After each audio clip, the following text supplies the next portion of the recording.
Hey everyone, thank you so much for responding to our surveys, for all of you who signed up for the groups.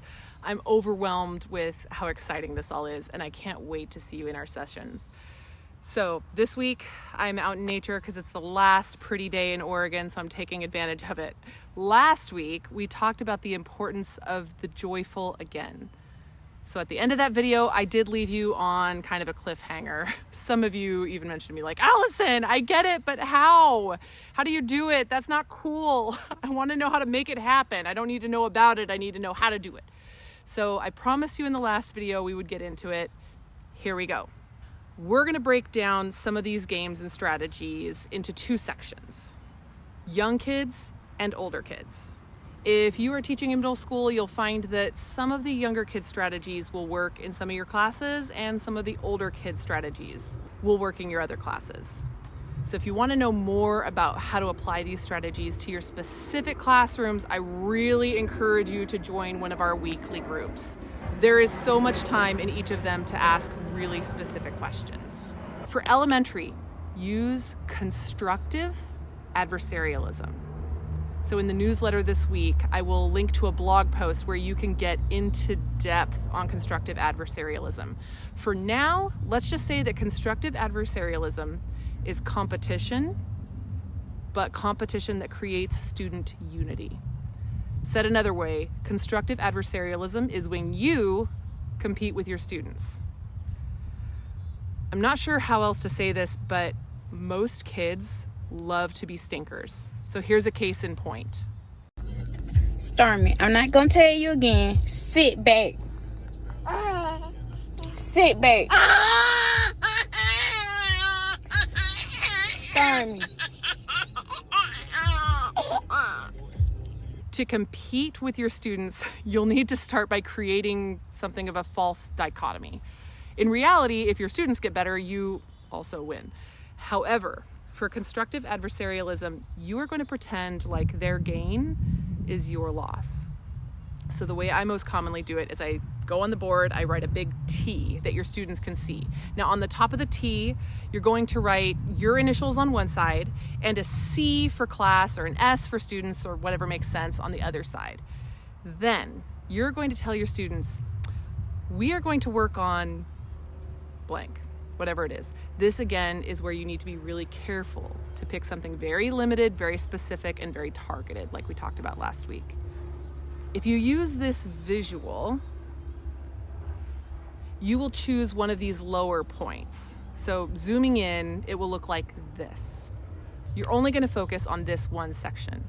It's not an easy section, which means that it will still be a challenge for your students. However, it is short and it's limited in its scope, so the work isn't overwhelming. There's a chance here for you to practice your joyful again, which we're going to get really deep into in next week's video. You will tell your students, okay, I will help you with this for 3 minutes. I'm putting a timer on. 3 minutes is all you get. Then I'll give you 1 minute to try it out on your own. After that, you have to do it 5 times. Now, if you get it right, I'll give you a point. If you get it wrong, though, I get a point. So please, please, feel free to make the most mistakes. I love winning. So at this point, most students, especially elementary students, will happily engage with you because what could be better than beating the teacher, especially if the teacher's a little cocky about it? Now, if they ask you something like, why do you not want us to do well? You can say something like, well, because I like being the best musician in the whole school. And if you get it right, then you'll be getting better. And what happens if you just keep getting better? What if you get better than me? Then I'm not the best musician in the whole school anymore. So clearly you're joking, right? But be sure to have a lot of fun with this. Really play up the idea that the kids are beating you. Like roll your eyes, get dramatic to your own personality. Now, this particular game teaches a few things. One, that it can be fun to do something over and over again. It doesn't have to be boring. The next thing it teaches is that correctness in practice matters.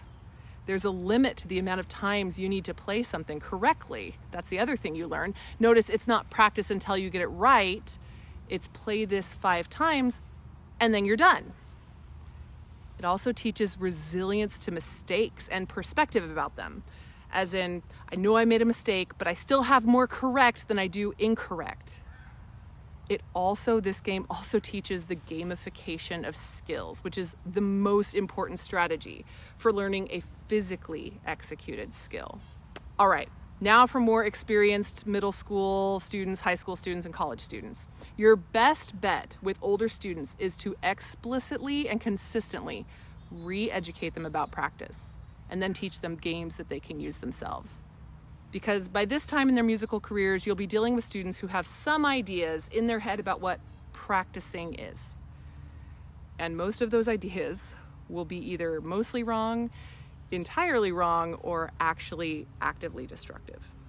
So let's start with the first thing that most students think. They think that practice means doing something over and over again. That has to be one of the most discouraging ideas. First, doing something over and over again is inherently boring. Also, without a clear and defined end, doing something over and over again is actually the definition of insanity. There is no joy inherently in doing something over and over again. While we're in the bad news part of this video, I'll just keep going. Most students, by the time they get to these ages, have learned to practice until they get something right, and then to stop practicing once they've gotten it right. So their practice looks like this. Okay, now this is terrible practice. It doesn't teach quality. It doesn't teach rigor. Students who practice this way end up being not only bored, but frustrated when their practice isn't making them any better. That means students aren't only frustrated and feel insane, they also are discouraged. So there are two solutions that I commonly use that address all of these problems at once. So the first is to educate my students constantly about the practice map, and the second is to teach them the egg game. Now, if you want to know more about the practice map, I've actually done a whole video on it in the past. So to keep this one short, go to this link and you can download it for free. I will almost certainly do a video on this again, especially if I get a lot of requests for it. I've also done a video on the egg game, but I will do a recap on it here briefly. In the egg game, a student has to choose a section, just like you did for the elementary students, and then they need to play it until they can practice that small section a number of times, usually the number of times is half their age, in a row correctly. Now, since this video is already really long, I will get into this game more in our next video, I promise. Before I go, please go check out the practice poster, the practice map poster, and our new posters on practicing the joyful again. We will have new posters again for next week's video as well. We love giving you those free posters, and I can't wait to show them to you, the new ones. If you have any questions about joining our groups and diving deeper into this issue of joyful practice and how to teach that in a classroom, fill out the form in this email or in the doobly-doo underneath the video in YouTube, and I can't wait to see you with us.